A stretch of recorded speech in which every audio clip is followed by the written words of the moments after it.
The waters of the Salt River ran cold and merciless that spring day in 1875.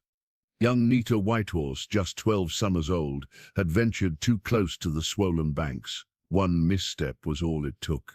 The current dragged her under, her small body tossed like a leaf in a storm. From the shadow of towering pines emerged a boy of 14, Takoda, son of the neighboring band's war chief. Without hesitation, he plunged into the churning rapids. Their hands found each other amid the chaos, a connection that would echo through time. He pulled her to shore, whispered something in her ear, then disappeared back to his people before anyone could thank him. Would she recognize the fierce warrior who now stands at the edge of her village, come to fulfill a promise made when they were just children? Before we jump back in, tell us where you're tuning in from, and if this story touches you, make sure you're subscribed, because tomorrow I've saved something extra special for you. The morning mist clung to the Apache village as Nita Whitehorse emerged from her family's wickiup, a small leather pouch clutched in her hand. At 22 summers, her features had matured into those of a woman respected among her people, high cheekbones, deep brown eyes that missed little, and hands that knew the ways of healing. "Grandmother needs fresh willow bark," she murmured to her mother, who nodded without looking up from grinding corn. Nita's fingers traced the intricate beadwork on the medicine woman's sash draped across her shoulder, a sacred gift from her grandmother when she began apprenticing in the healing arts 3 winters ago. The sash, with its pattern of stars and mountains, rendered in tiny white and blue beads, marked her as one who walked between worlds, the physical and spiritual realms of healing. As she moved through the village, children paused their games to watch her pass. The medicine woman's apprentice commanded respect, even from the little ones. Elders nodded in acknowledgement, their weathered faces showing approval of the path she had chosen. "Nita," a deep voice called from near the horse enclosure. She turned, knowing before looking that it was Calm, son of a respected hunter and her most persistent suitor. Tall and broad-shouldered, he approached with the confidence of a man accustomed to others' admiration. "My father returns from hunting with 2 deer. We feast tonight. You will join us?" His invitation was delivered more as statement than question. "I must gather medicines today, Calm. The winter stores need replenishing." Disappointment flickered across his face. "Always with your plants and potions. A woman should think of family, of children." Nita's spine stiffened. "And who will heal those children when sickness comes? Who will ease the elders' pain when winter bites deep?" Calme sighed, his expression softening. "You have a gift, it's true, but a woman needs more than plants for companions." He stepped closer, lowering his voice. "The council speaks of matches to be made before the autumn ceremonies. My father has spoken to yours." A familiar weight settled in Nita's chest. The expectation of marriage hung over her like approaching storm clouds. Not that Kame was unworthy. He was strong, capable, respected, yet something held her back, some memory or dream not fully formed. "I must go," she said, moving past him toward the forest edge. The village had grown tense in recent moons. White soldiers had been seen in the territory, and talks of reservations and relocation rippled through tribal councils. Some bands had already been forced from ancestral lands. Their people had avoided conflict thus far, but Chief Nahale Nita's father spent long hours in council, his face more lined with each passing day. In the forest, Nita found solace. Here among the junipers and pines, gathering the plants her grandmother had taught her to recognize since childhood, she felt most herself. The medicine woman's sash seemed lighter here, its responsibility a privilege rather than burden. She knelt beside a stream, placing fresh willow bark in her pouch. When the water's gurgle triggered a memory that never fully faded. Cold water, the panic of drowning, strong hands pulling her to safety. Then a boy's face, intense eyes promising something she couldn't quite remember. 10 years had passed since that day at the Salt River. 10 years since a boy from another band had saved her life and disappeared. Sometimes in dreams, she still felt the current pulling at her legs, still saw those eyes, foolish thoughts, she whispered, splashing cool water on her face. The snap of a twig made her freeze. Years of desert living had taught all Apache children to recognize the sounds that didn't belong. That wasn't deer or rabbit. Someone watched. Nita straightened slowly, hand moving to the small knife at her waist. The forest seemed to hold its breath. A raven called overhead, breaking the silence, and whatever presence she'd sensed seemed to withdraw. Still, as she gathered her pouches and turned back toward the village, she couldn't shake the feeling of eyes following her movements, eyes that might belong to friend or foe in these uncertain times. The medicine woman's sash felt suddenly heavy against her shoulder, as if carrying a premonition. Change was coming. She could feel it in the wind, in the restless movements of animals, in her own dreams of dark water and saving hands. And somewhere deep inside, Nita wondered if she had been waiting for this change all along. The mountain pass offered no shelter from the biting wind, but Takoda barely noticed the cold. 24 summers had hardened him to discomfort. His fingers absently traced the pattern on his father's shield strapped across his back. A circular wooden frame covered with hardened buffalo hide, painted with lightning bolts, and the silhouette of an eagle. The last gift from his father before US soldiers cut him down 3 winters ago. "We are not far now," he said to no one. His only companion, a dun-colored horse, snorted in response. Takoda had traveled alone for 15 days, crossing territories that once belonged solely to the Apache, but now swarmed with blue-coated soldiers and settlers, with their hungry eyes fixed on Indian land. He had learned to move like a shadow, traveling at night when necessary, avoiding the trails that white men used. The shield had saved him once already on this journey, a chance encounter with 3 trappers who thought a lone Apache would make easy prey. They had not expected to face a warrior trained since boyhood in the arts of combat, nor one who carried the fighting spirit of his father in the shield upon his back. He had left them nursing wounds and wounded pride, taking only what supplies he needed before vanishing back into the wilderness. At the crest of the ridge, Takoda paused, looking down at the valley that stretched toward distant mountains. Somewhere there, beside the Salt River, lay the village he sought. The village where a girl with eyes like midnight pools had once filled his dreams. He had been 14 when he pulled her from the river, a skinny boy proving his courage. His father had been proud that day, though the elders cautioned against too much contact with the neighboring band. Old rivalries and politics kept the Apache bands sometimes distant from one another, even as the white threat grew. "A warrior keeps his word," his father had told him. "Remember that when you become a man." And Takoda had given his word that day by the river, whispered to a half-conscious girl with water streaming from her hair. "When we are grown, I will return for you."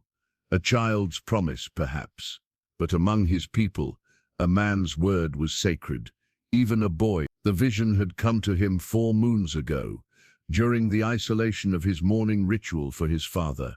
3 days without food or water, seated before his father's burial place, high on a rocky ledge. The river had appeared in his mind, not as it was that day of the rescue, but calm, sunlight dancing on its surface.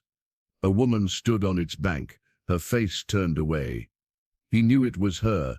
The sensation was as real as the ground beneath him now. His father's spirit had sent him a sign. The time had come to fulfill his promise. His band's war chief had not understood. "You would leave now, when the bluecoats push closer every season, for a girl from White Mountain Band who probably doesn't remember your name." "I gave my word," Takoda had replied simply. The shield had been his protection in the years since his father's death. The other warriors said it carried powerful medicine bullets, seemed to miss him. Arrows flew wide. Some claimed the shield made him invisible to enemies when danger threatened. Takoda believed only that his father's spirit watched over him through it. Now, as he guided his horse down the rocky slope toward the distant river, Takoda wondered what awaited him. Would she remember? Would her people welcome a warrior from another band? Would she look at him with the same wonder he remembered in her eyes that day by the river? 10 years was a lifetime. She might be married with children. The thought tightened his chest. It doesn't matter, he told his horse. A promise is a promise. 3 more days of careful travel brought him to familiar landmarks. The bent sycamore where the river curved, the distinctive peak that resembled a sleeping bear. He was close now, leaving his horse concealed in a grove of cottonwoods. Takoda moved on foot through the early morning mist. The shield on his back felt suddenly heavy with the weight of his purpose. Then he saw her, a slender figure by a stream, gathering something in a small pouch. Even at a distance he knew. The way she moved, head slightly tilted as she worked. His heart recognized her before his mind could confirm it. Takoda stood frozen among the trees, watching. After 10 years of memory and imagination, she was real again. When she tensed suddenly, sensing his presence, he withdrew silently into the shadows. Not yet. The moment of return required proper preparation. He touched the shield once more, feeling his father's strength flow through the worn hide. "Tomorrow," he whispered to the wind, "tomorrow I fulfill my promise." The village stirred like a disturbed anthill as the stranger approached. Children scattered to find parents, warriors reached for weapons, and elders emerged from wickiups with cautious eyes. A lone Apache warrior walking openly toward their encampment was unusual enough to warrant alarm. Takoda walked with measured steps, neither hurried nor hesitant. Around his neck hung the badger claw necklace, its 5 polished claws strung with intricate beadwork, a sign of bravery among his band, earned when he killed a charging badger with only a knife after it attacked their hunting party. Chief Naheli stood at the village center, flanked by 2 senior warriors. His gray-streaked hair and deeply lined face spoke of wisdom earned through difficult seasons. He raised a hand as Takoda approached, signaling him to halt at a respectful distance. "I am Takoda, son of a Hoti of the Tonto band," he announced, voice carrying across the suddenly quiet village. "I come in peace to your people."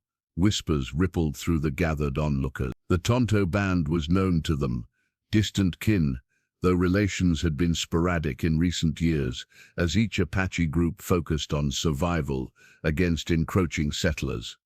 "What brings a Tonto warrior so far from his hunting ground?" Chief Naheli asked, his tone neutral, but eyes sharp with assessment. Before Takoda could answer, a slender figure pushed through the crowd. Nita stopped abruptly when she saw him, recognition dawning in her eyes. The leather pouch she carried dropped forgotten to the dust. "You," she whispered, the word barely audible yet somehow filling the space between them. Takoda's gaze locked with hers. The girl from the river had indeed become a woman of striking beauty, but it was the intelligence and strength in her eyes that held him captive. The same eyes that had haunted his dreams for 10 years. "I am the one who pulled you from the Salt River," he confirmed, his voice steadier than he felt. 10 summers and winters ago. Murmurs spread through the crowd. Most remembered the near drowning of the chief's daughter, though few had seen the boy who rescued her before he disappeared back to his people. Chief Naheli's expression shifted subtly. "You are the river boy. My wife spoke of you. We never had chance to offer proper thanks." "No thanks were needed," Takoda replied, fingers brushing the badger claws at his throat. "But I made a promise that day that I have come to honor." Nita stepped forward, her brow furrowed. "A promise? What promise?" A tall warrior moved protectively closer to Nita Kame, his posture radiating suspicion and something more personal. His hand rested near his knife.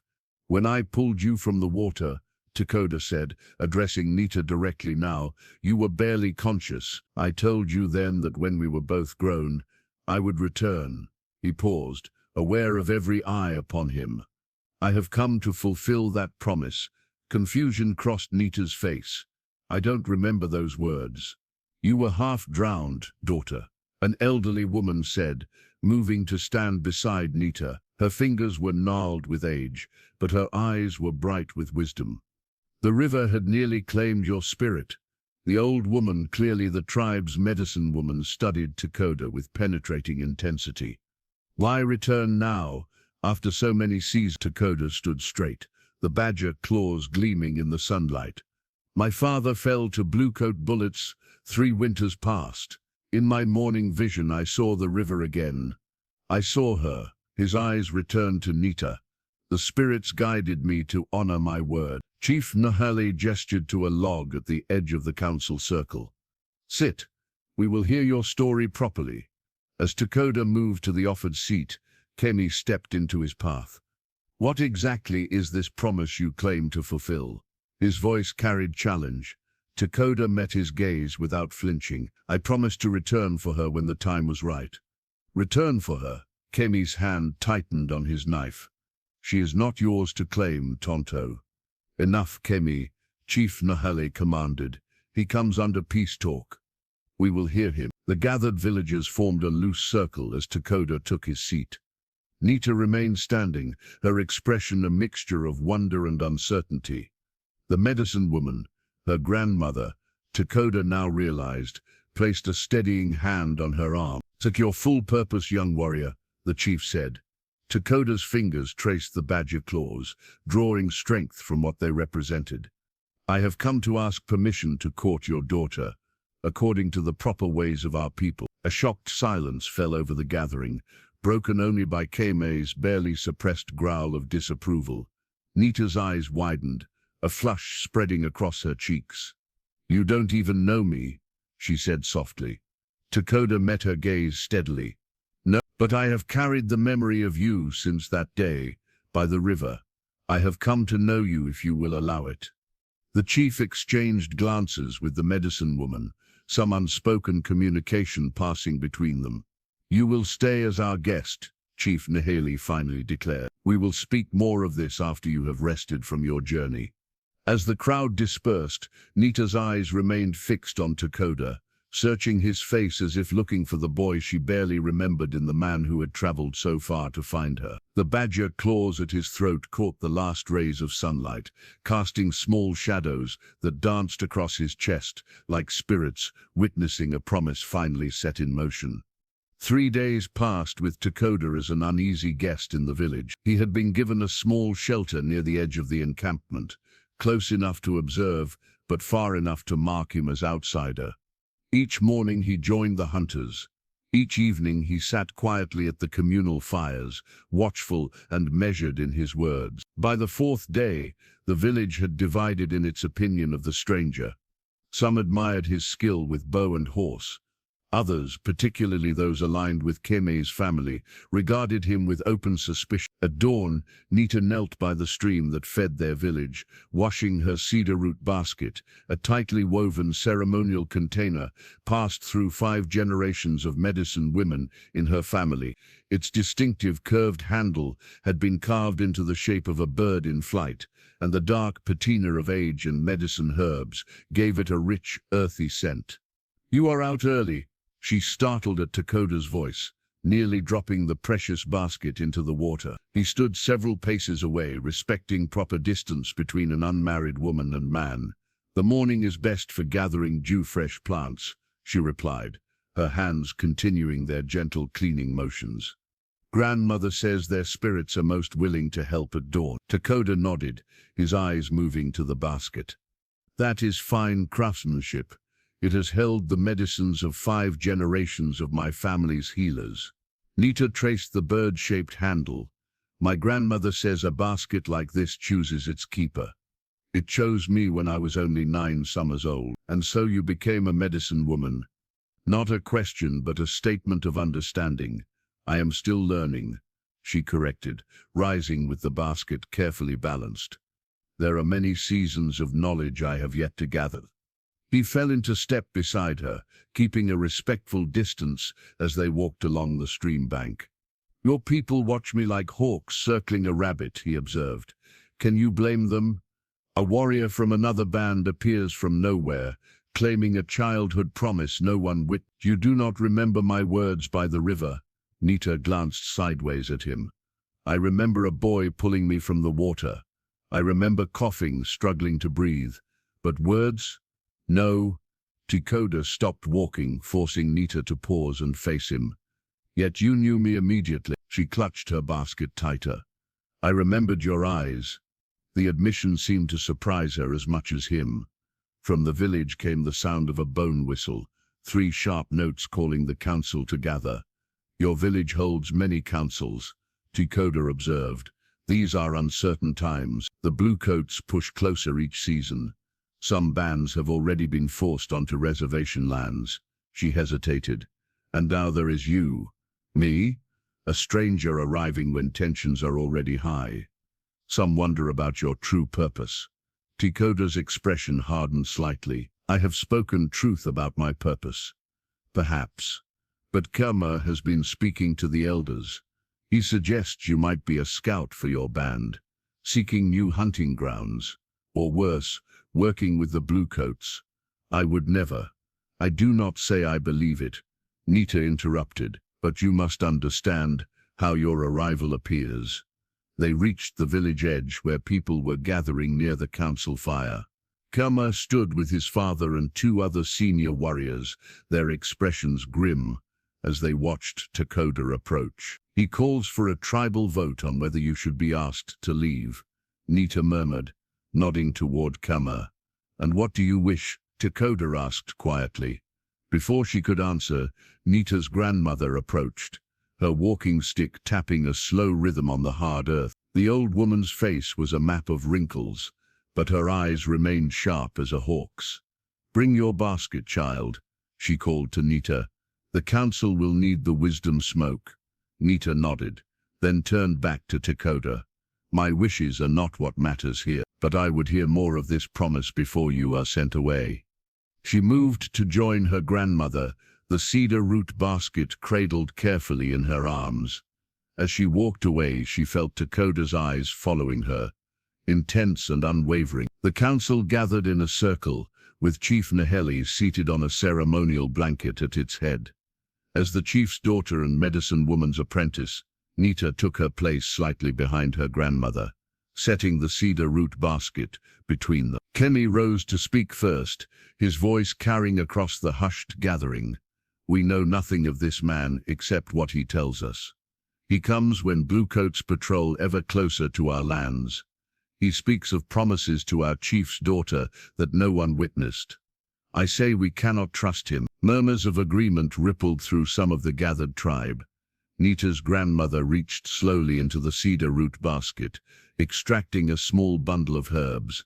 Without speaking, she cast them into the council fire. Sweet-smelling smoke rose in a straight column, undisturbed by the morning breeze. The smoke rises true, the old woman announced. Let the stranger speak his heart before judgment fall. All eyes turned to Takoda, who stood tall at the edge of the circle, neither challenging nor submissive in his stance. The fate of his promise now hung in the balance, weighed by suspicious hearts and minds that had learned the hard cost of trusting too easily in dangerous times. The council's decision had surprised many. After heated debate and the medicine woman's unexpected testimony about favorable signs in the smoke patterns, Chief Naheli had allowed Takoda to remain, but with conditions. He must contribute to the village needs and prove his worth. More importantly, he must respect proper distance from Nita until a formal courtship might be considered. A week had passed since that tense gathering. Now, Nita led Takoda along a narrow deer trail that wound up a gentle slope above the village. Her grandmother had suggested to many raised eyebrows that the visitor should learn about local healing plants. Who better to teach him than her apprentice? This grows nowhere in my band's territory, Takoda said, crouching to examine a cluster of small white flowers. His fingers hovered above the delicate blooms without touching them. Desert milkweed, Nita explained. The sap helps draw poison from wounds. She reached into the leather satchel slung across her body and removed a small clay object. The healing stone mortar, no larger than her palm, worn smooth from generations of use. Its central depression was stained with the essence of thousands of plants ground against its surface. The stone itself had a distinctive red-brown color, found only in a sacred quarry 2 days' journey north. My grandmother's mother found this stone speaking to her in a dream, Nita explained, setting it carefully on a flat rock. It showed her where to find it, hidden in a cave marked with ancient hand paintings. Takoda's eyes reflected genuine interest. In my band we believe certain stones hold the spirits of ancestors. Perhaps yours speaks with the voice of your great-grandmother. Nita considered this as she gathered several milkweed leaves, avoiding the flowers. Perhaps it seems to know which plants will work together. Sometimes when I'm uncertain of a mixture, I place the ingredients in the mortar and feel which way to turn the grinding stone. You speak of the stone as if it lives. Don't all things? She countered. The stone, the plants, the air, all carry spirit. They continued along the trail in comfortable silence, Nita occasionally stopping to gather small amounts of various plants. Takoda watched her movements with quiet attentiveness. Your grandmother, he finally said, she spoke for me at the council when others wanted me gone. Why would she trust a stranger? Nita placed a sprig of juniper into her gathering bag. Grandmother sees things others do not. She says your spirit walks alongside mine in the smoke visions.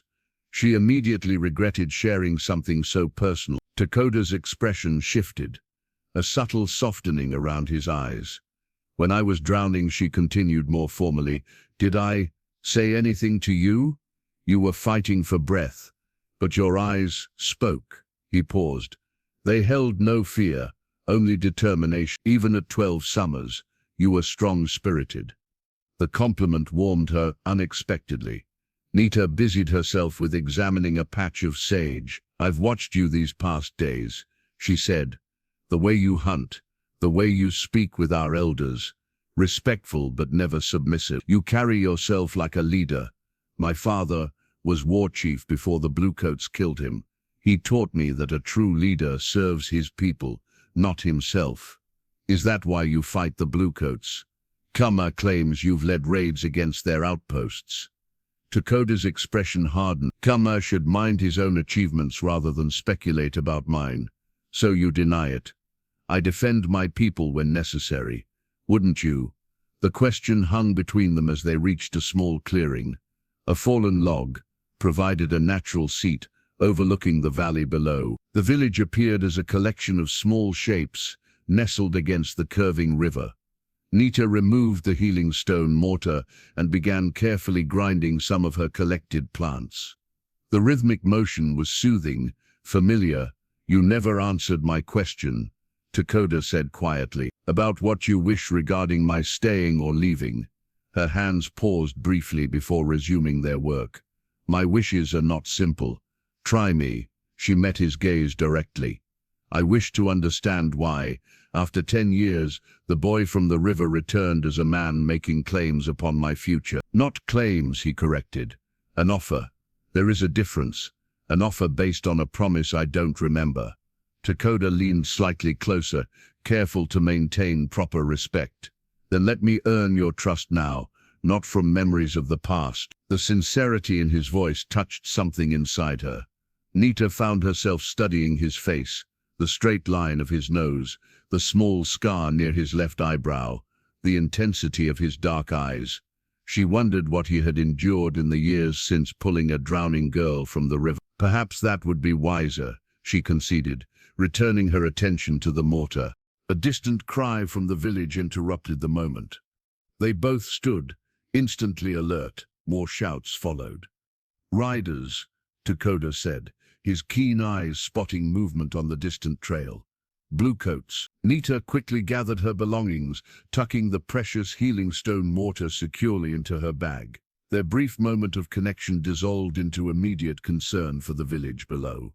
We must return quickly, she said, already moving toward the trail. Takoda caught her arm gently. Wait, let me go first. If they're hostile, the protective gesture surprised her.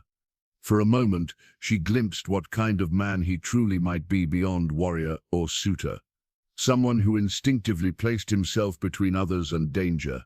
Together, Nita insisted, meeting his gaze steadily. My people will need their healer if trouble comes.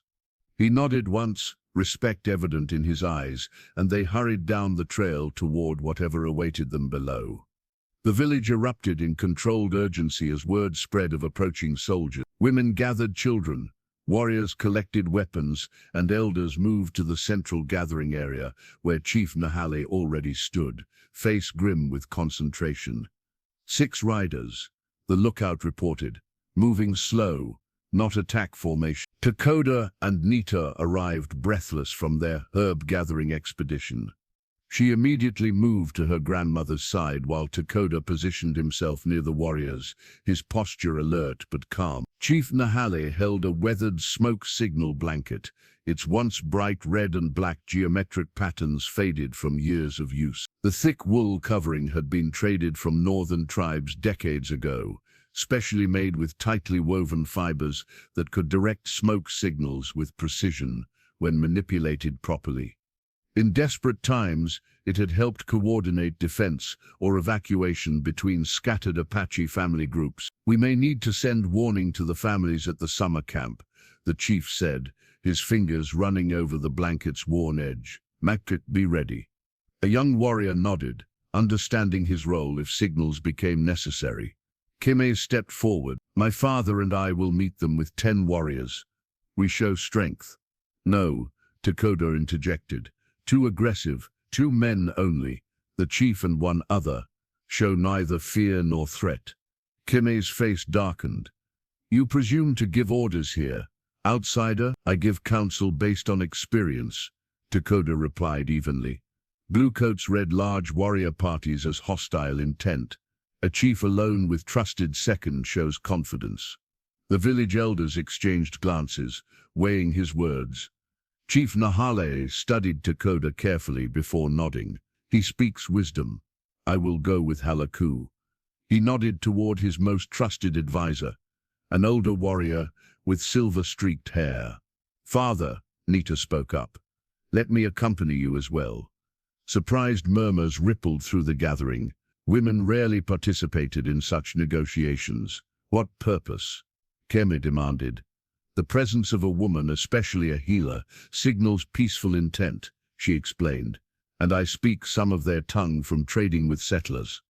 Chief Nahale considered his daughter with newfound appreciation. "Wise counsel. You will come." As preparations continued, Takoda approached Nita privately. "Their leader will expect submission," he warned quietly. "Show respect, but never appear weak." "I know how to conduct myself with bluecoats," she replied, though his concern touched her. "These are not traders or settlers," Takoda cautioned. "Army men measure worth differently." Before she could respond, her grandmother joined them, the smoke signal blanket now folded over her arm. "You know these soldiers, warrior from Tonto Band?" the old woman asked directly. Takoda hesitated, awareness passing between them. "I have encountered their kind." The medicine woman's eyes narrowed. "And have they encountered you in ways they would remember?" A loaded question. Nita glanced between them, suddenly understanding Kime's accusations about Takoda's activities against the Bluecoats might hold truth. "They will see an Apache." "Nothing more," Takoda answered carefully. The old woman nodded, apparently satisfied. "Keep this close," she said, pressing the folded smoke signal blanket into Nita's hands. "If danger comes, 3 quick waves above your head. The lookouts will understand." The small delegation assembled at the village edge, Chief Nahale, his advisor Halaku, and Nita with the blanket draped casually over one arm. The rest of the tribe withdrew to positions of readiness, out of immediate sight, but prepared for trouble. Takoda caught Nita's eye once more before melting away with the other warriors. Something unspoken passed between them, concern, perhaps even fear, but also trust. The soldiers approached slowly, dust rising from their horses' hooves. Their blue uniforms stood in stark contrast to the desert landscape, foreign and unwelcome. The leader, a lieutenant by his insignia, raised his hand in greeting as they drew near. "We come in peace," he called out in halting Spanish, then attempted a few mangled Apache words. Chief Nahale remained impassive, allowing the silence to stretch uncomfortably before responding in his own language. Nita translated into the broken English she had learned from traders. "My father welcomes you to our land. He asks your purpose here." The lieutenant shifted in his saddle, clearly surprised to hear English from an Apache woman. "We're searching for renegades," he explained, his eyes moving assessingly over the visible portion of the village. "Warriors who attacked a supply wagon 2 days north. 3 soldiers dead." Nita translated for her father, whose expression remained neutral. She felt the weight of the smoke signal blanket on her arm, suddenly heavy with potential meaning. "My father says no attacks were made by our people. We live peacefully." The lieutenant dismounted, a gesture meant to appear non-threatening, but which brought his hand closer to his holstered pistol. "We need to search your camp. Orders." As Nita translated, she saw her father's jaw tighten, almost imperceptibly. Behind the soldiers, she caught a glimpse of movement, Takoda and several warriors positioning themselves out of sight. "My father invites you to speak further over water and shade," she offered, a traditional gesture of hospitality that would also draw the soldiers away from their current vantage point. The lieutenant hesitated, suspicion warring with the relentless desert heat. "Tell him we accept his hospitality, but my men remain mounted and ready." As they walked toward the central meeting area, Nita felt the lieutenant's eyes on her back. She clutched the smoke signal blanket tighter, wondering if she would need to give the emergency signal before this day ended. The fate of her village, and perhaps Takoda's life, might depend on what happened in the next few minutes. The Bluecoats had departed without incident, though their questions had left a shadow over the village. Their search for renegade Apaches responsible for attacking their supply wagons had yielded nothing, but their promise to return hung in the air like storm clouds. What troubled the village more was Lieutenant Foster's reaction upon seeing Takoda. Though Takoda had remained partially hidden among other warriors, the officer's eyes had narrowed in something like recognition before Nita's father skillfully diverted his attention. Now, 3 days later, the council fire burned low as voices rose in heated debate. "He brings the Bluecoats down upon us." Keme stood tall, gesturing emphatically toward Takoda. "They search for raiders. Look at him. Does he deny he is one of these raiders?"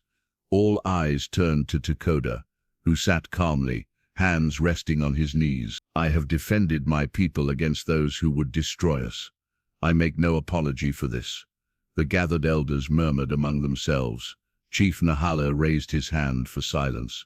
"The question is not what you have done elsewhere, but whether you have brought danger to this village." Before Takoda could respond, Keme strode to his dwelling and returned carrying an object wrapped in buckskin. With theatrical flourish, he unwrapped it, revealing a warrior's challenge coup stick, a slender rod of polished wood adorned with eagle feathers, porcupine quills, and intricate carvings. This particular stick had been used in the tribe for generations to issue formal challenges between warriors competing for honor or position.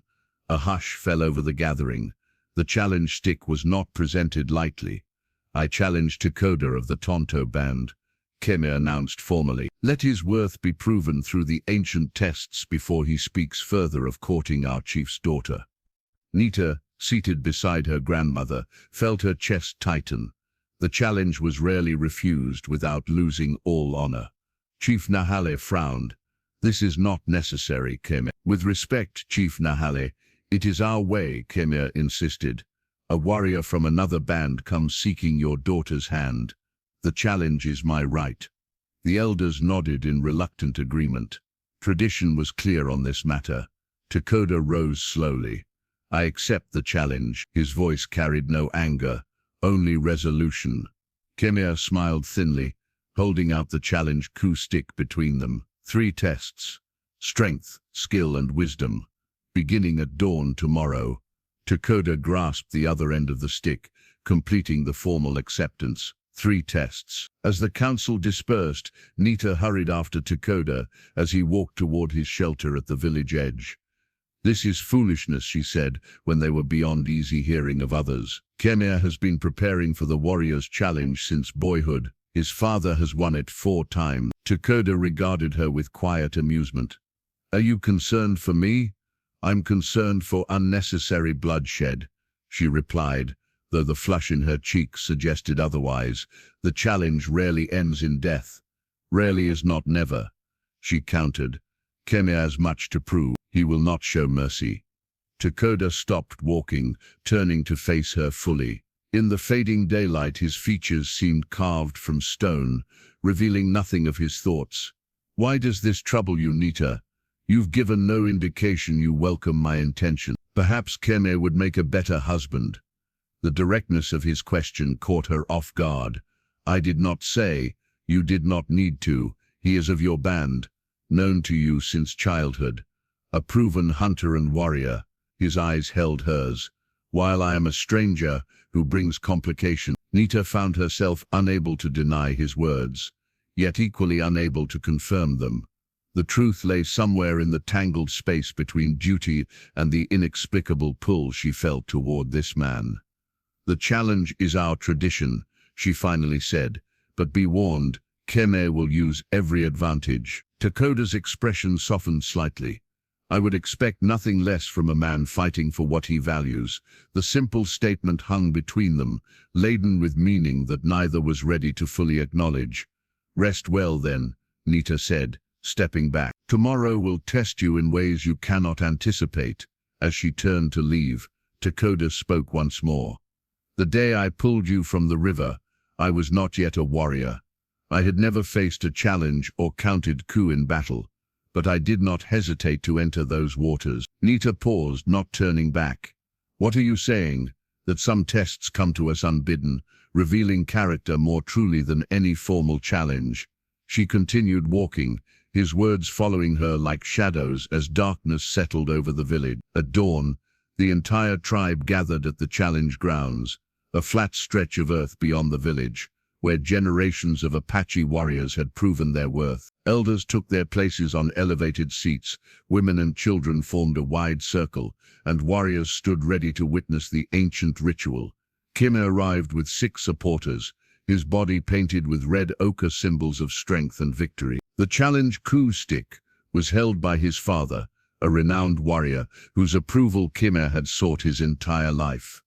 Takoda came alone, wearing only simple buckskin leggings and a single eagle feather tied in his hair. His quiet confidence drew murmurs from the onlookers. Chief Nahele stood to address the gathering. Today we witness the warriors' challenge between Keme, son of Hanska, and Takoda, son of Ahate of the Tonto band. 3 tests will determine whose spirit stands tallest. As the chief explained the rules of the challenge, Nita watched Takoda from her place beside her grandmother. His face revealed nothing, but she sensed a focused intensity in his stillness that both reassured and unsettled her. The first rays of sunlight touched the challenge coup stick as it was placed upright in the center of the circle, marking the beginning of a contest that would determine far more than just warrior status in the eyes of the tribe. The challenge had proven more evenly matched than anyone anticipated.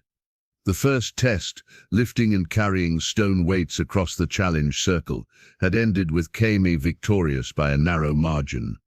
His supporters had cheered wildly while Takoda accepted the outcome with dignified silence. The second test of skill, archery at increasingly difficult targets, had gone to Takoda, whose final arrow split a dangling eagle feather at 50 paces. Even Keme's father had nodded in grudging respect at the display. Now they prepared for the final test of wisdom and strategy, a complex game of calculation played with painted stones that represented warriors' terrain and resources. Few outside the tribe had ever witnessed this ancient contest that taught generations of Apache leaders to think beyond brute strength. The elders were setting up the sacred gaming stones, 52 perfectly rounded river rocks, each painted with symbols and arranged in precise patterns on a circular hide mat. Some stones bore images of warriors, others of mountains or water sources, while still others represented enemies, weather or spirit guides. The intricate game served not only as a test, but as training for war chiefs in strategic thinking.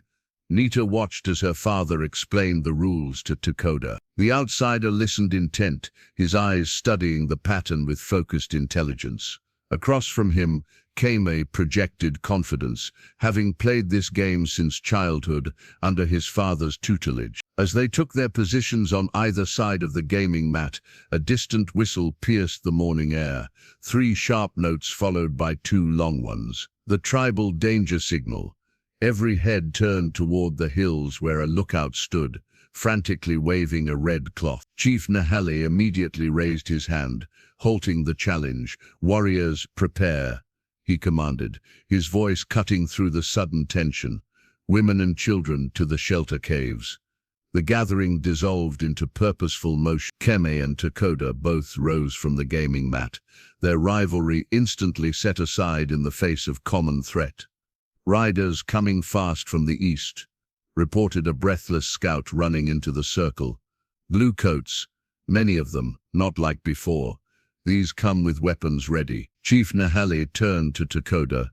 "You know their ways in battle. Speak quickly." Without hesitation, Takoda pointed to the narrow pass that served as the main approach to the village. "They will come through there expecting to surprise us. We must position warriors on both ridges." His fingers traced positions in the dirt. "If they follow their usual formation, their flanks will be exposed here and here." Keme's father stepped forward. "Why should we trust battle advice from one who might have brought this trouble upon us?" "Because he speaks truth," interrupted a new voice. Approaching from the village cache came Quiet Fox, an elder so ancient few remembered his youth. In his gnarled hands he carried an object wrapped in ceremonial buckskin, the war leader's scrying stone. A respectful hush fell over the gathered warriors. The scrying stone was rarely seen, used only in times of greatest danger. Smooth and black as night, with veins of white quartz forming natural patterns across its surface, the stone was said to reveal the hidden movements of enemies to those with the wisdom to read its messages. Quiet Fox carefully unwrapped the stone, holding it up to catch the morning light. The quartz veins gleamed, casting reflections that danced across the ground. "I have watched the stone since the Bluecoats first came," the Ancient One declared. "It shows them returning with greater numbers, just as this Tonto warrior predicted," his rheumy eyes fixed on Takoda. "The stone also shows a warrior standing between our people and destruction, one who knows both our ways and the enemy's thinking." Chief Nahale studied Takoda with new intensity. "Will you stand with us in battle, though this is not your band?" "I will," Takoda replied, without hesitation. Kame stepped forward. "As will I at his side if necessary." The concession clearly cost him, but the genuine nod he offered Takoda spoke of a warrior's pragmatism in the face of greater threats. "Prepare the defenses," Chief Nahale ordered. "Takoda and Kame will coordinate our warriors. Nita, go with the women and children to the caves." "Father, the wounded will need me," she protested. After a moment's consideration, the chief nodded. "Stay with your grandmother at the rear position. Be ready to treat injuries." As the warriors dispersed to their assignments, Nita found herself briefly alone with Takoda, near her family's wickiup. "They come because of you, don't they?" she asked quietly. Takoda met her gaze unflinchingly. "Perhaps. The lieutenant may have recognized me, or they may simply return to search more thoroughly. And if they demand we surrender you..." His eyes never left hers. "Would you have me surrender?" The question struck deeper than she expected. Before she could form an answer, Kame approached, carrying extra arrows and a war club. "The lookout reports they will reach the pass within the hour," he informed them, handing Takoda a bow. Their eyes met in a moment of understanding. Whatever lay between them regarding Nita would wait. Today they fought as brothers. As Takoda turned to join the other warriors, Nita caught his arm. "Return safely," she said simply, surprising herself with the depth of feeling behind the words. A rare smile touched his lips. "I made a promise by a river once. I intend to keep it fully." She watched him stride away with Kame, 2 rivals united by a greater purpose. Behind her, Quiet Fox cradled the war leader's scrying stone, its patterns shifting in ways only he could interpret. "The stone shows blood before sunset," the old man murmured, but it does not show whose blood will flow. The bluecoats halted at the mouth of the canyon, clearly surprised to find Apache warriors visibly positioned on both ridges. Whatever advantage of surprise they had hoped for was lost. Lieutenant Foster raised a white flag, a signal for parley that contradicted their battle-ready approach.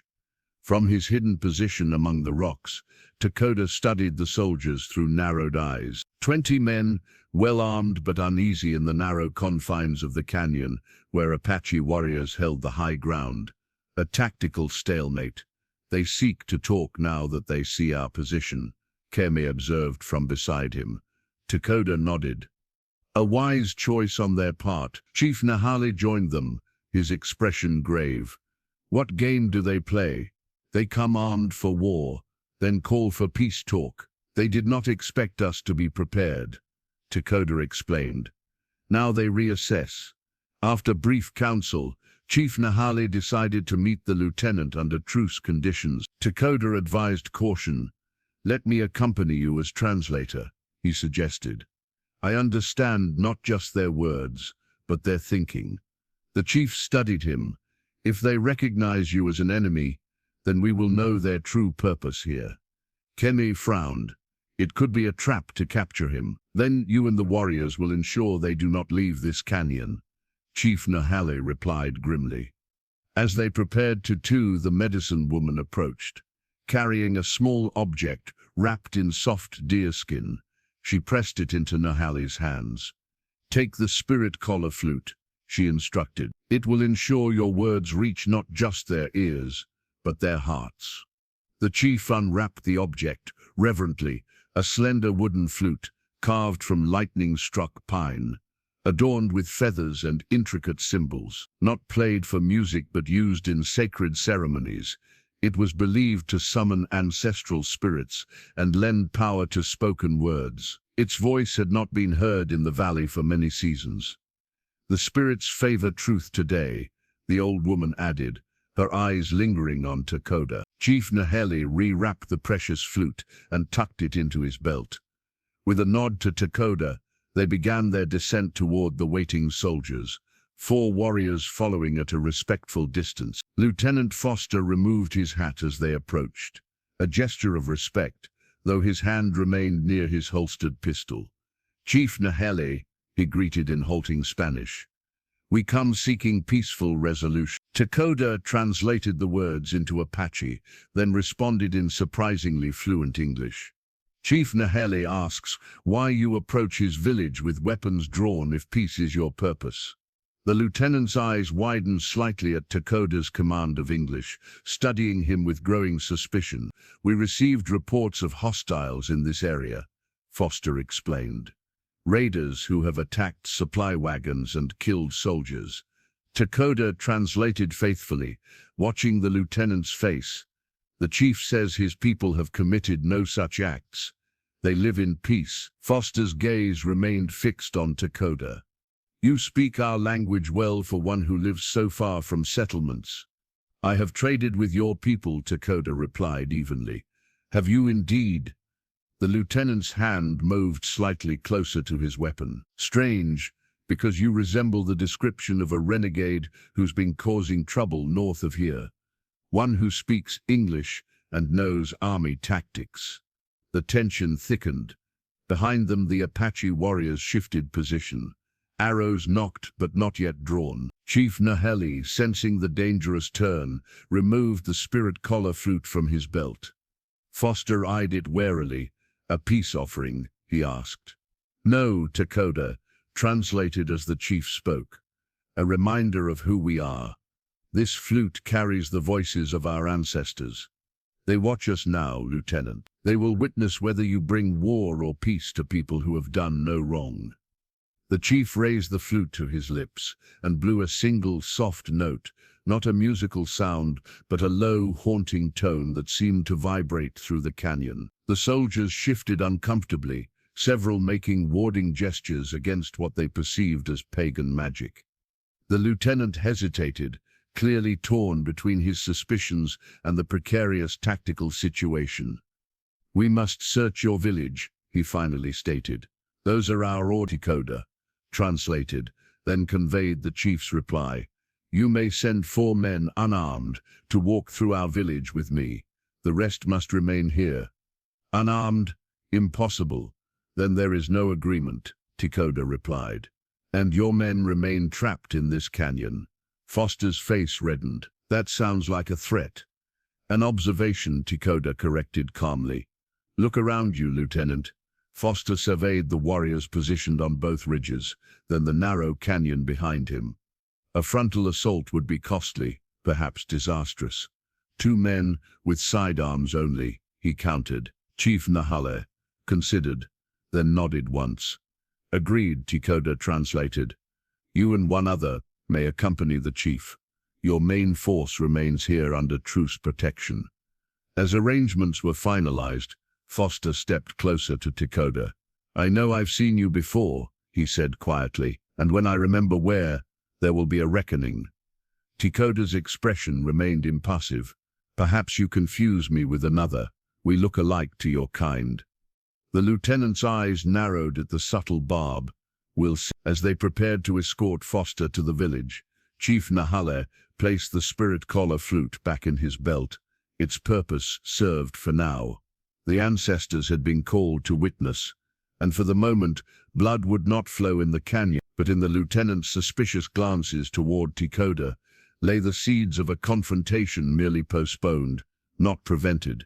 The village exhaled collectively as the bluecoats finally departed. Lieutenant Foster had conducted his inspection with thinly veiled hostility, finding nothing to justify further action, but promising to return if there was any hint of renegade activity. His eyes had lingered on Takoda with dangerous recognition, though he'd stopped short of making direct accusations.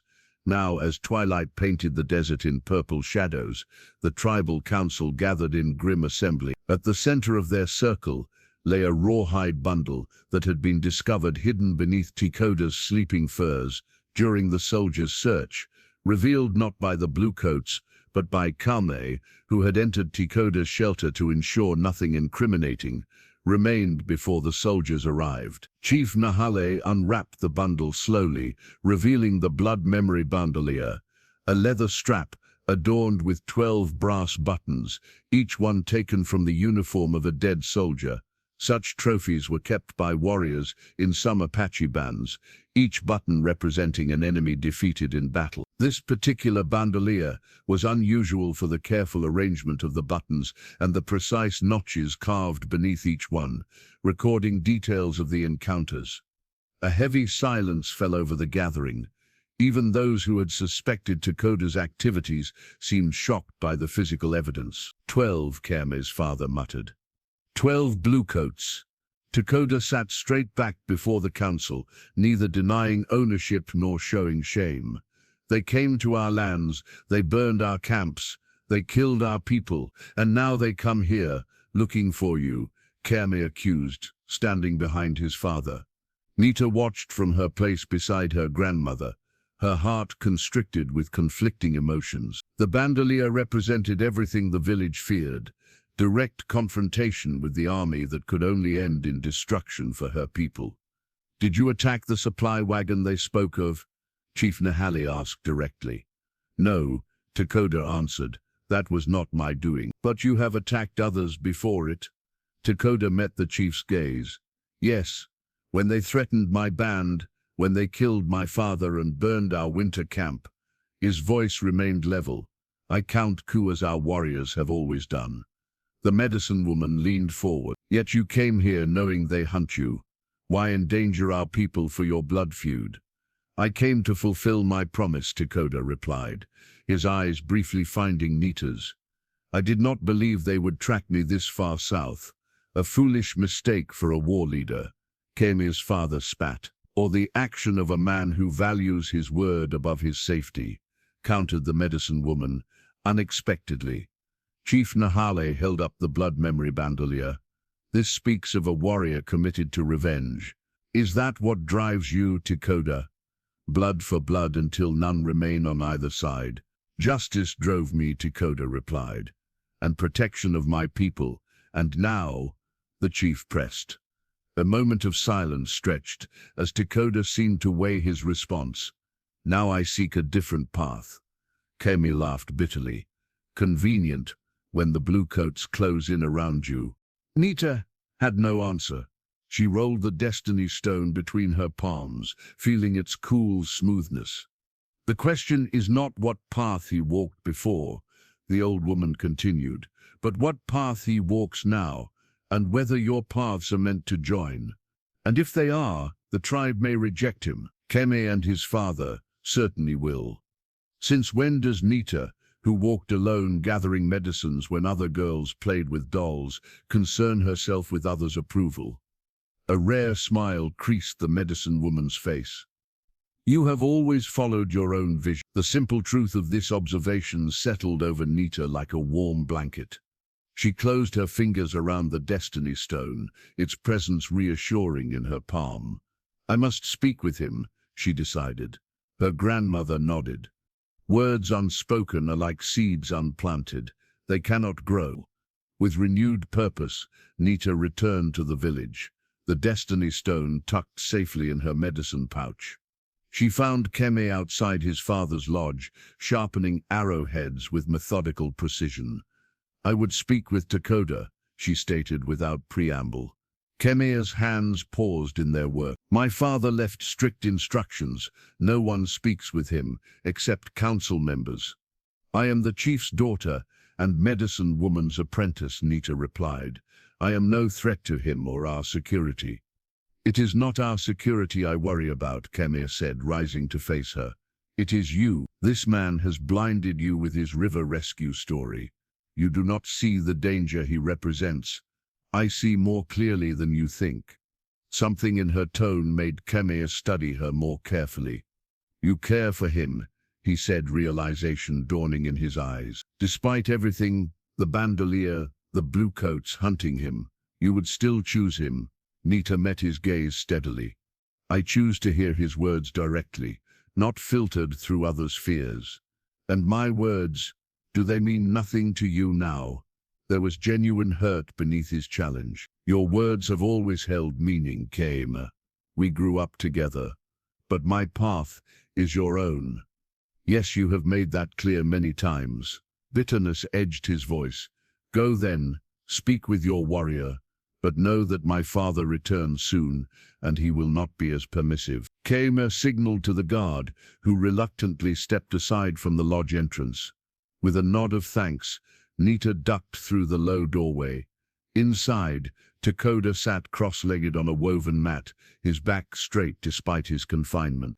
Sunlight filtering through smoke holes illuminated his face, highlighting the strength in his features and the calm in his eyes. I did not expect visitors, he said quietly. Nita settled across from him, maintaining proper distance. The council delays its decision until after the blessing moon ceremony. And you, have you made your decision? His direct question caught her off guard. About what? About whether the boy who saved you from the river is worth saving in return. She felt the weight of the destiny stone in her pouch. That depends on whether he still exists within the man before me. Takoda held her gaze.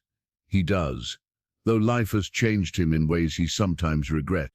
Those 12 buttons on the bandolier, each one taken in defense of my people, not in blind hatred, he interrupted gently. Though I cannot claim my heart was always pure in the taking. Nita nodded, understanding the complex truth in his words. And now, what does your heart seek now? Peace, he answered, without hesitation, a different kind of strength than what comes from war. Outside, voices approached, Kemi's father returning with other warriors. Their time was ending. The blessing moon ceremony, she said quickly. If you participate and the spirits accept your presence, it would speak loudly to the council. A spark of hope flickered in Takoda's eyes. Would your father permit it? I will ask him. Nita rose to leave, then paused. Takoda, the promise you made by the river. Tell me again what you said. His expression softened with memory. I said, when we are grown, I will return for you, Waterflower. Our spirits are joined from this day.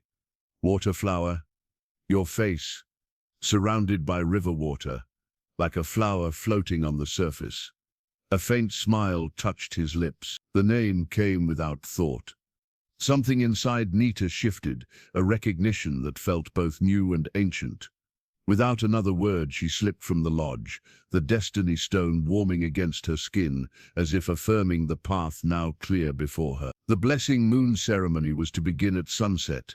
Throughout the day, the village prepared, setting up the sacred circle, gathering special herbs for purification, readying traditional foods for the feast that would follow. Chief Nahali had granted Nita's request, allowing Takoda to participate under guard. It was a significant concession that offered hope for his eventual acceptance. By mid-afternoon, Nita worked with her grandmother, preparing medicine bundles for the ceremony. Their fingers moved with practiced precision, wrapping sage, cedar, and tobacco in small squares of buckskin. A commotion at the village perimeter drew their attention. A young warrior sprinted toward the chief's wickiup, face tight with urgency. Within moments, alarm calls echoed through the encampment. Bluecoats coming. Many riders. Nita dropped her work and rushed outside. Warriors were already gathering weapons, women hurrying children toward the escape paths that led to hidden caves in the hills behind the village. Chief Nahali emerged from his dwelling, his face grave. "How many?" he demanded of the scout. 30, maybe more. With a wagon. They come fast, weapons ready. The chief's eyes narrowed. No parley this time. Takoda approached, flanked by his guards, who now looked to him with uncertainty rather than suspicion. "Let me see their approach," he requested. After a moment's hesitation, the chief nodded. They moved swiftly to a high point that overlooked the main trail. In the distance, dust rose from galloping horses. Even from afar, the grim purpose in their formation was evident. This was no search party, but a force intent on action. "They mean to surround the village," Takoda observed grimly. "The wagon likely carries chains for prisoners." Chief Nahali's face hardened. How did they know to return with such force so quickly? A terrible suspicion formed in Nita's mind. She remembered Kime's bitterness, his absence since early morning, when he claimed to be hunting. Could he have? No, surely even his jealousy would not extend to endangering the entire village. As the warriors organized their defense, Nita's grandmother appeared, clutching something wrapped in ceremonial cloth. Her wizened face was drawn with concern. "The false peace wampum," she said, unwrapping a beaded belt with intricate purple and white patterns. "It was missing from the medicine lodge. I found it discarded near the south trail."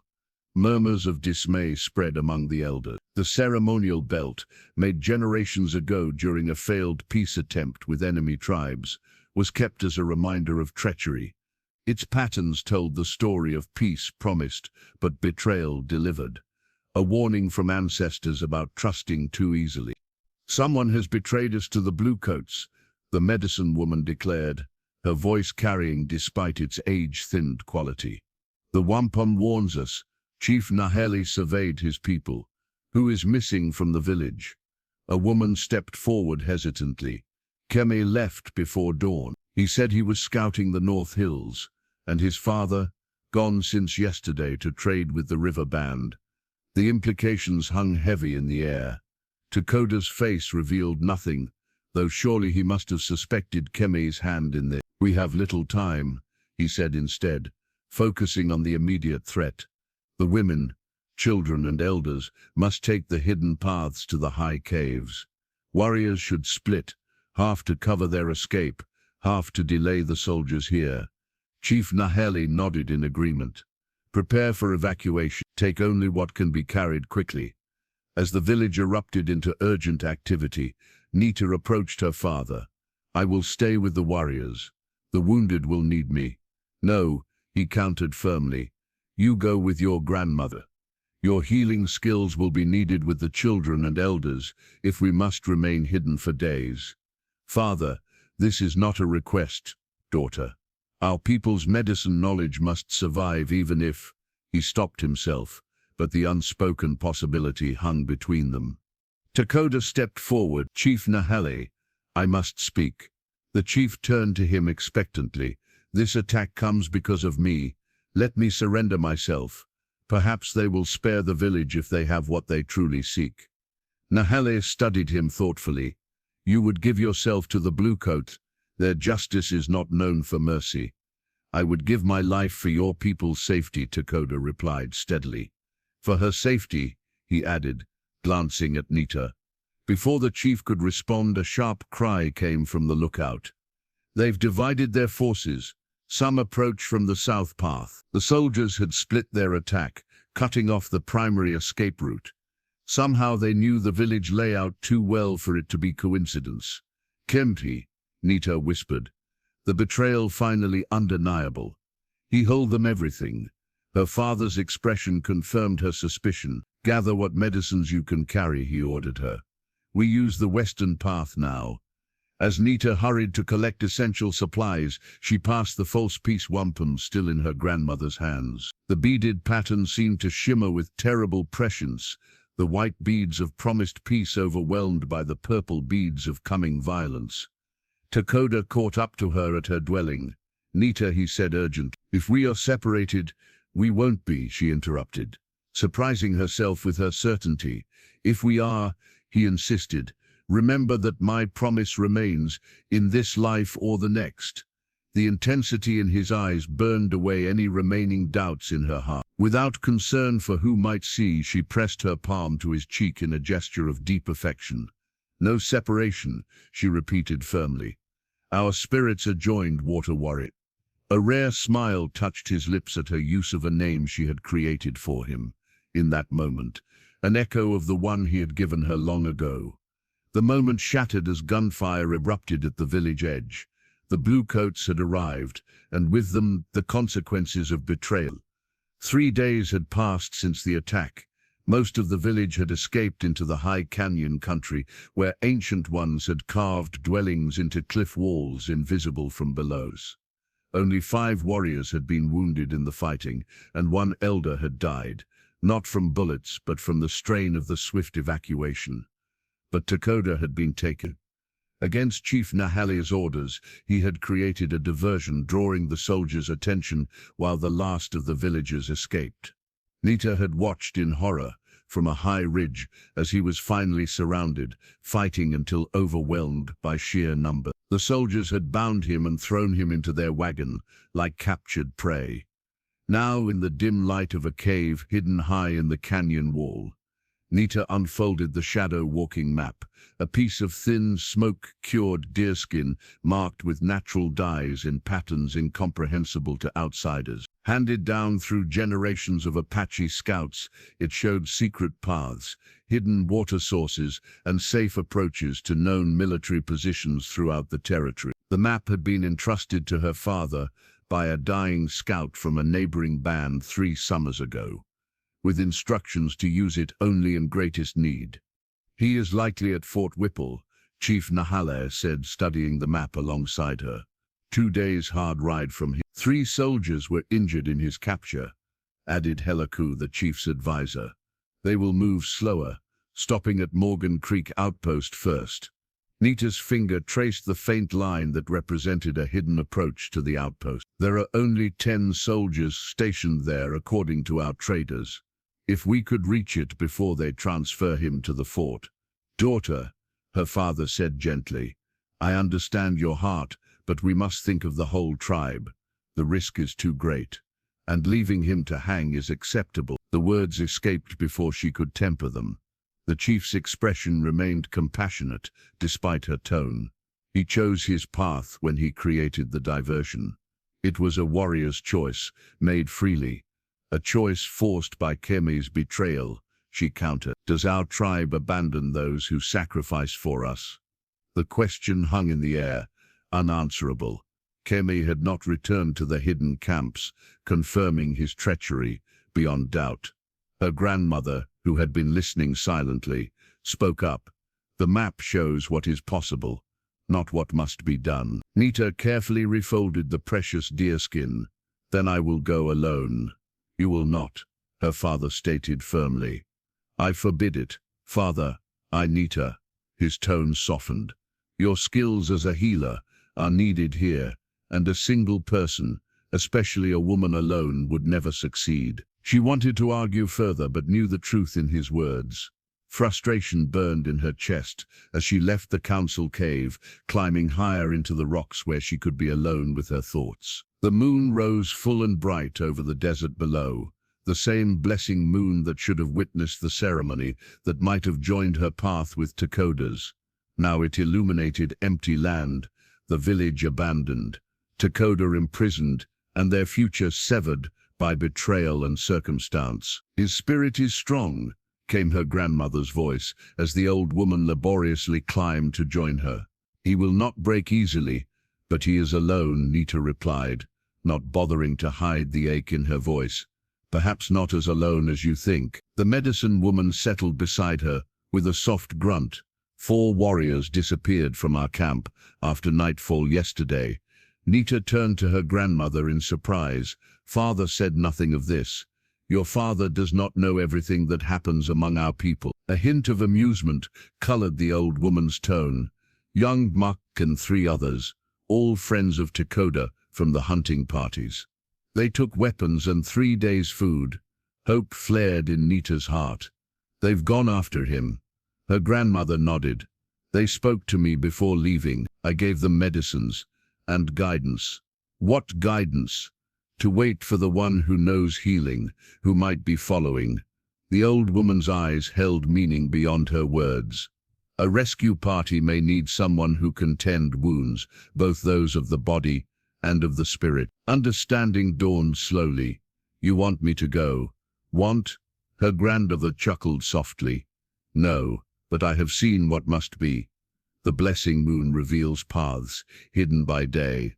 From within her medicine pouch, the old woman withdrew a small object wrapped in soft rabbit fur. She placed it in Nita's palm. A warrior's turquoise, a smooth blue-green stone worn by Apache fighters for protection and clear thinking in battle.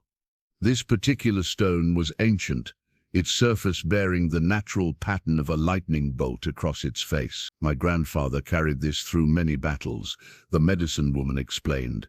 It turned arrows and drew strength from the sky powers. Nita stared at the precious stone. Grandmother, I cannot take this. You must. Where you go, its protection will be needed. The old woman closed Nita's fingers around the turquoise. Mac and the others will have reached the ridge camp by now. With a good horse, you could join them by tomorrow's sunset. Father will never permit it. Then do not ask permission. Her grandmother's eyes twinkled with unexpected mischief. Sometimes the spirits open paths that elders cannot see.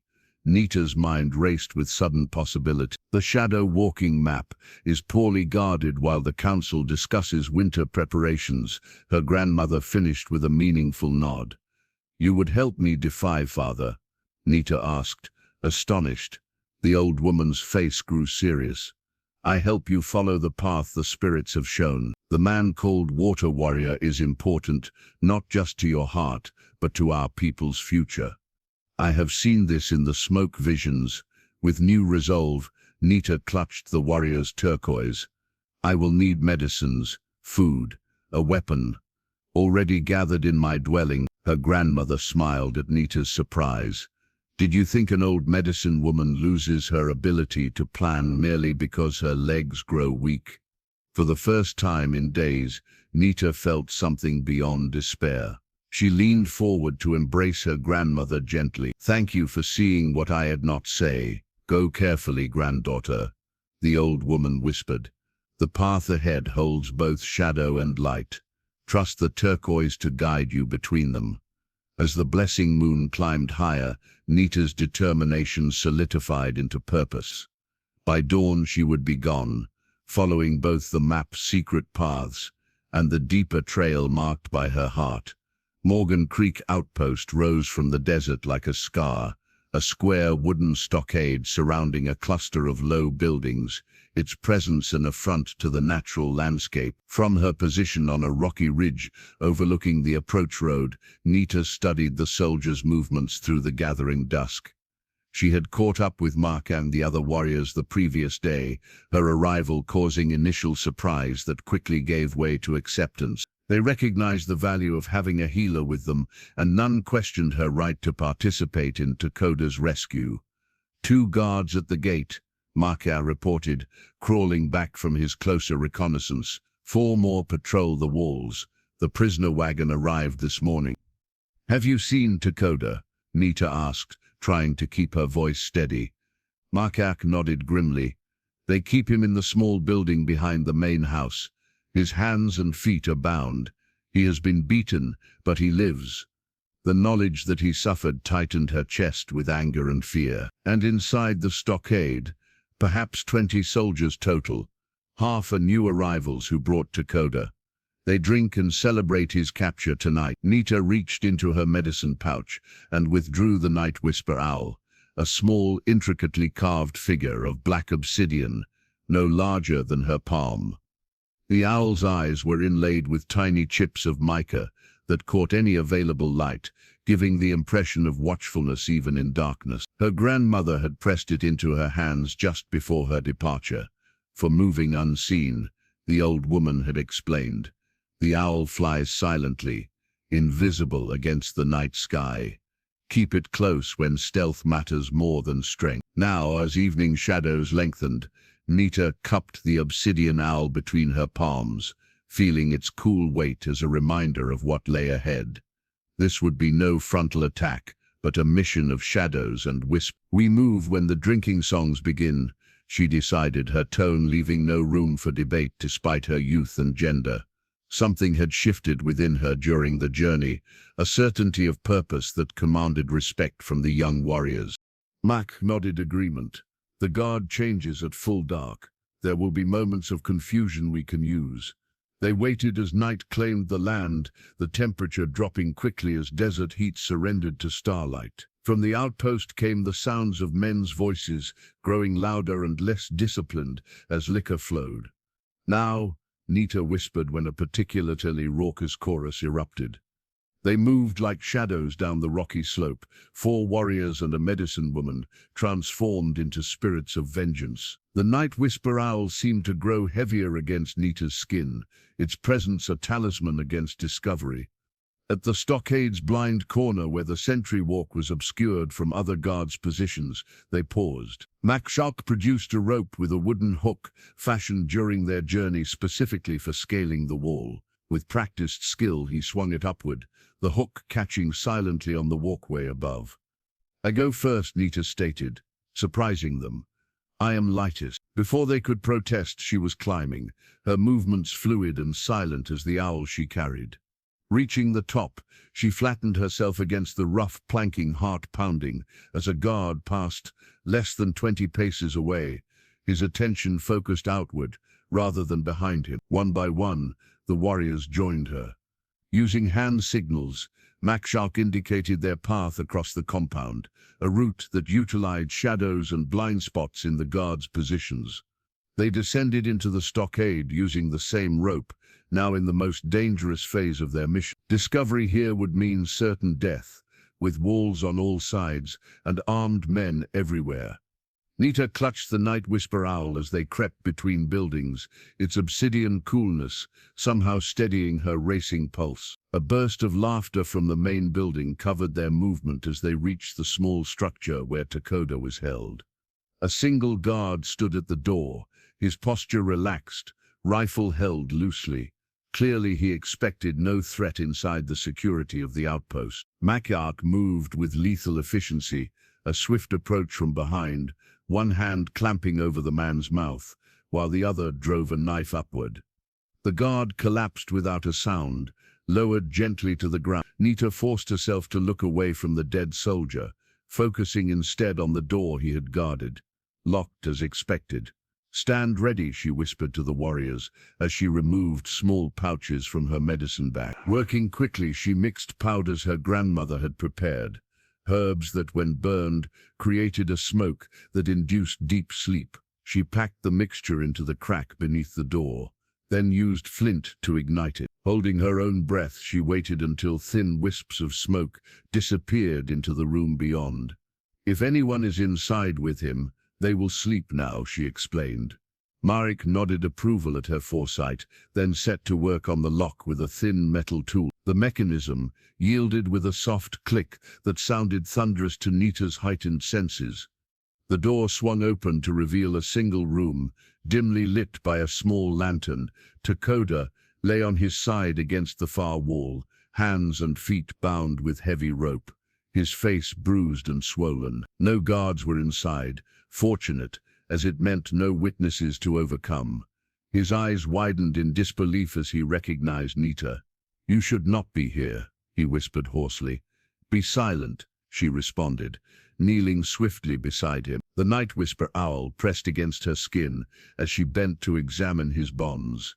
"Save strength for escape." Mac's shot cut through Takoda's restraints while Nita quickly assessed his injuries. Bruised ribs, a swollen eye, split lip, painful but not life-threatening. More concerning was his obvious weakness from what appeared to be days without food or water. "Can you walk?" she asked. "For you, I would crawl through fire," he replied, the ghost of a smile touching his battered face. Mac's shock helped Takoda to his feet, while the other warriors kept watch at the door. The rescue had gone perfectly so far, too perfectly, stirring Nita's sense of caution. "Something is wrong," she whispered. "This is too easy." As if summoned by her words, shouts erupted from the direction of the main building. The celebration had ended, and with it, their window of opportunity. "They found the dead guard," one of the warriors hissed from the doorway. "We need a diversion," Mac Shock decided, already reaching for his weapons. Nita's hand closed around the night whisper owl, its presence suddenly inspiring. "No, we need darkness." From her medicine pouch, she withdrew the remaining packets of her grandmother's powders. "Get ready to move fast," she instructed, then slipped outside before they could stop her. With silent prayers to the spirits of night and shadow, Nita darted toward the nearest storage shed. The obsidian owl seemed to guide her movements, helping her find patches of darkness where soldiers' eyes would slide past without seeing. Dawn found them deep in the rugged canyon country, miles from any trail a horse could follow. Nita's diversion, setting fire to the outpost's ammunition store, had created chaos beyond their expectations. The resulting explosion had destroyed half the stockade wall, allowing their escape in the confusion. But freedom had come at a cost. One of their warriors, young Ahanu, had taken a bullet in the shoulder during their flight. More concerning was Takoda's condition. The brutal treatment at the soldiers' hands, combined with the punishing pace of their escape, had exhausted his reserve. He pushed forward through sheer will, refusing to become a burden, but Nita saw the pain etched in every line of his face. "We rest here," she decided as they reached a sheltered overhang beside a small spring, one of the hidden water sources marked on the shadow walking map. "The horses cannot continue, and neither can we," no one argued. Even Makik, whose stoic determination had driven them through the night, nodded in weary agreement. As the others secured their position, Nita tended to Ahanu's wound, cleaning and binding it with herbs that would fight the fever already beginning to flush his skin. Then she turned her attention to Takoda, who sat with his back against the canyon wall, eyes closed in exhaustion. From her medicine pouch, she removed the ancient healing stones, 3 smooth river rocks of different colors that had been passed down through generations of medicine women in her family. One black as night, one red as blood, and one white as bone. Each stone had been collected by an ancestor from a sacred place and imbued with specific healing properties through ceremonies known only to those initiated into the deepest healing traditions. "These will help restore your strength," she explained, arranging the stones in a specific pattern on the ground beside him. "The black stone draws out pain, the red restores blood, vigor, and the white mends damaged spirit paths." Takoda watched through half-lidded eyes as she worked. "Your grandmother taught you well." "She did." Nita crushed herbs into a small wooden cup, adding water from the spring. "Though she would say I rushed my learning, always impatient for the next secret." A ghost of a smile touched his swollen lips. Impatient, you? The gentle teasing surprised her. Even beaten and exhausted, his spirit remained unbroken. She helped him drink the medicine, then placed the black healing stone against the worst of his bruised ribs, securing it with a strip of cloth. "They will follow us," Matic said, approaching after checking their back trail. The lieutenant was not among the dead or wounded. "He will come for Takoda with every man he can gather."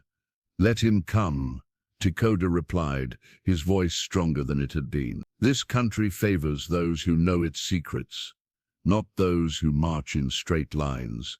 Nita placed the red stone in a small pouch that she hung around Takoda's neck. "This stays with you while you sleep.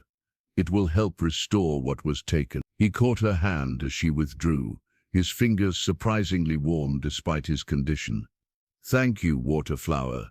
The name sent warmth through her that had nothing to do with the desert heat. "Rest now," she instructed, gently freeing her hand. "We have far to travel when the sun sets." While the others slept through the brutal heat of midday, Nita remained watchful, the white healing stone clutched in her palm. Her grandmother had taught her that healing involved more than herbs and bandages. It required the healer to absorb some of the patient's burden. The white stone facilitated this exchange, allowing her to take some of Takoda's exhaustion into herself while transferring her strength to him. By late afternoon, Takoda's breathing had deepened and steadied, the worst of his fever broken.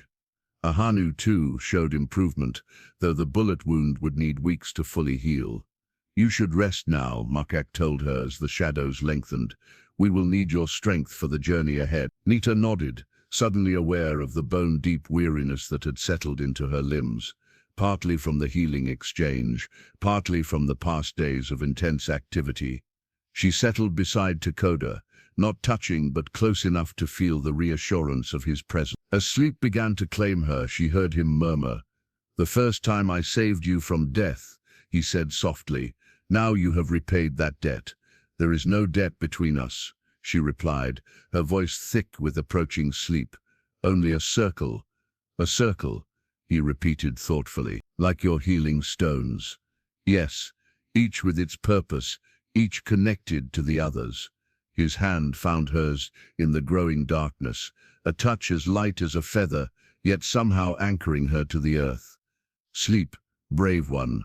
I watch over you now." When Nita woke, stars filled the sky and the others were already preparing to move. Takoda stood among them, still favoring his injured side, but remarkably improved. The ancient healing stones had done their work well. "The Bluecoats have split into search parties," Mac reported. "They cover the main canyons and trails back to our territory." Nita retrieved the shadow walking map from her pouch, studying it in the faint starlight. "Then we take no known path," she decided. "Here, this route through 3 Spirit Peaks. It is longer, but passes near no water source. A Bluecoat would know." Takoda examined the proposed route. "That crosses Paiute hunting grounds. The Paiute have no quarrel with us this season," Mac said, "and they hate the Bluecoats more than they distrust other Apache." The decision made, they set off into the night, moving silently through terrain few white men had ever seen. The ancient healing stones remained with those who needed them most. The black stone still bound to Takoda's ribs, the red stone around Ahanu's neck, and the white stone clutched in Nita's hand, a connection to the healing energy that flowed through all living things. 3 days later, having evaded multiple search parties through knowledge of hidden paths and careful movement, they reached the high ridge that overlooked the canyon where their people had taken refuge. "Home," Ahanu whispered, the simple word carrying all their exhaustion and relief. Nita looked to Takoda, whose eyes reflected the same question in her heart. With the tribe's future uncertain and enemies still searching, could any place truly be called home? As if reading her thoughts, he reached for her hand, his fingers intertwining with hers. The ancient healing stone seemed to warm at the contact, white and black energies flowing together in perfect balance. "Home is not a place," he said softly. It is where our circle remains unbroken. Their return to the hidden canyon camp brought reactions that shifted from initial joy to wary concern. While warriors greeted Mac and his companions with embraces, celebrating the rescue few had thought possible, the elders watched with more measured expression. Chief Nahele's face revealed both relief at his daughter's safe return and displeasure at her disobedience. "You defied my direct order," he said when they spoke privately in his temporary dwelling. "You risked your life and the future of our medicine knowledge." "I followed a different path," Nita replied, standing tall despite her exhaustion. "One that the spirits revealed as necessary." "The spirits?" His eyebrow raised skeptically. "Or your own heart?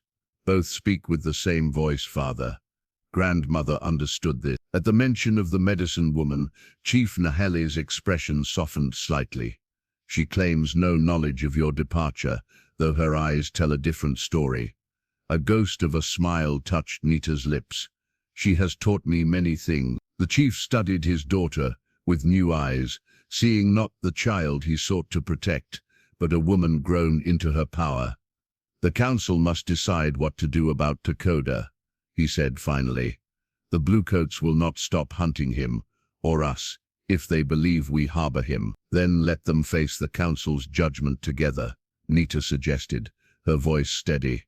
"Takoda and I," understanding dawned in her father's eyes. "You wish to formalize your bond with him." The chief was silent for a long moment, weighing tradition against the unprecedented situation they faced. "It is not the usual way," he finally said. "His band is not ours. The proper exchanges have not been made. Nothing about our path has followed the usual way, Father. Why should this be different?" That evening, the tribal council gathered to hear Takoda speak. Though still bearing the marks of his imprisonment, he stood straight and proud before them, recounting both his actions against the Bluecoats and his willingness to surrender himself rather than bring danger to the tribe. Nita watched from beside her grandmother, heart swelling with pride at his dignity and honesty. He concealed nothing, not even the satisfaction he had taken in avenging his father's death. When he finished speaking, silence hung heavy in the council circle. Then, unexpectedly, a new figure stepped into the firelight. Keme. Gasps and murmurs rippled through the gathering. He looked haggard, his clothing torn, his expression haunted. "I have returned to face judgment," he announced, his voice rough with emotion. "My jealousy led me to betray my people. I told the Bluecoats of our defenses and Takoda's presence." Chief Nahele's face hardened. "You admit to endangering the entire tribe?" "I do." Keme's shoulders slumped.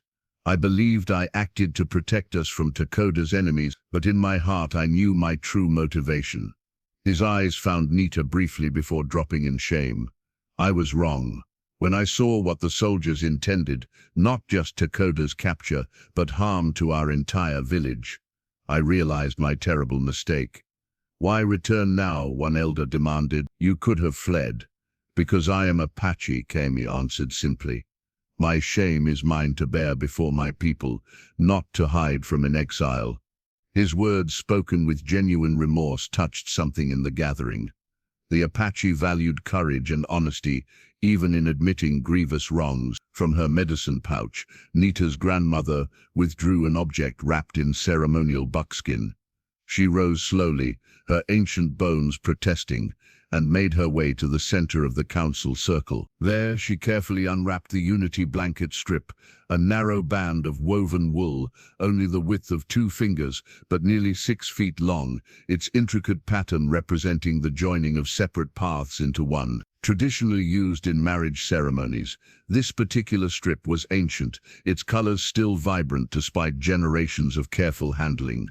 When a couple married, the strip would be wrapped around their joined hands, symbolizing the binding of their lives.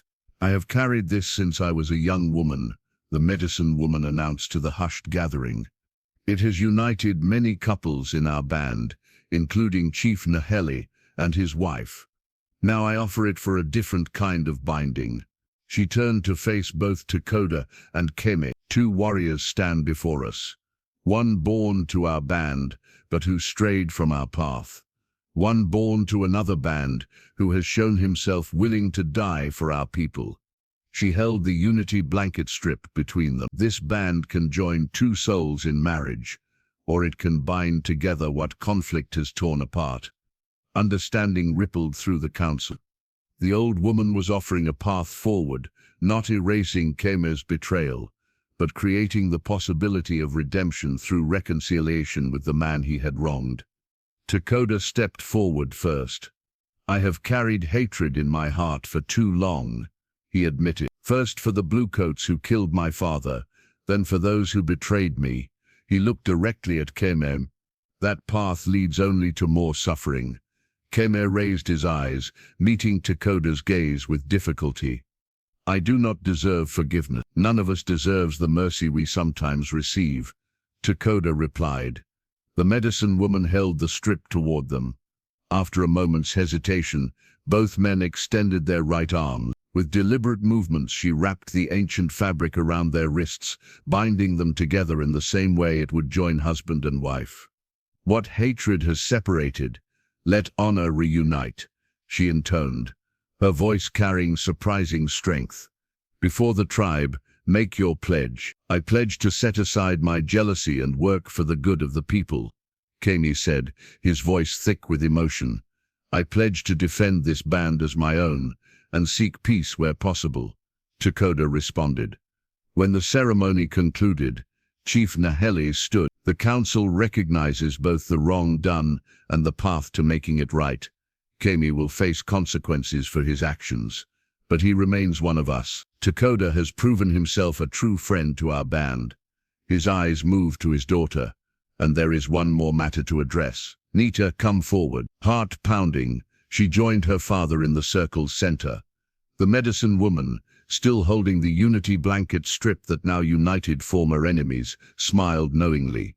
"My daughter has made her choice clear," the chief announced. "If Takoda of the Tonto band wishes to join with her, according to our ways, the council gives its blessing." Takoda's eyes found Nita's across the firelight, a question in their depths. "I do wish it," she said clearly, her voice carrying to all gathered. "As I have since the river." A year had passed since that night of reconciliation and commitment.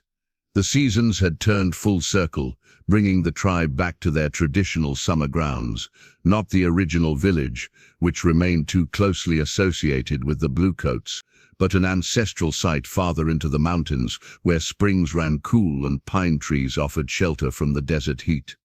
Much had changed in those 12 moons. The Bluecoats had eventually stopped their intensive search for Takoda, their attention drawn to conflicts with other tribes farther north.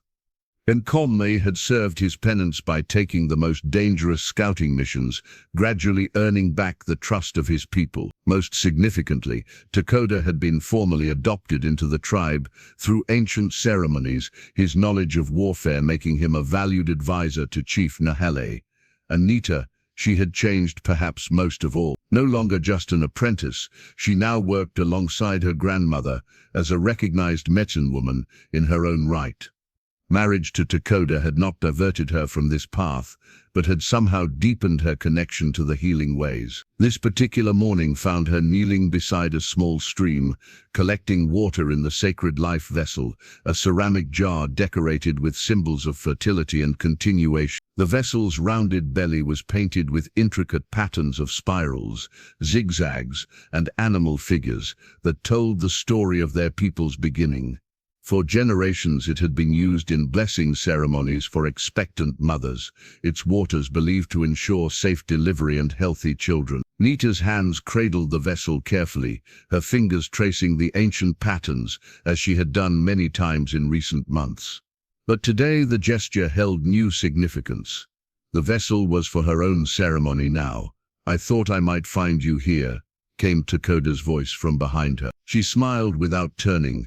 "Grandmother says I must collect the water at sunrise for the strongest blessing." He knelt beside her, his movements now completely free of the stiffness that had lingered for months after his imprisonment. "Does she know you sneak away every morning to practice with my bow as well?" Nita laughed softly. "A medicine woman who can defend herself is twice valuable to her people."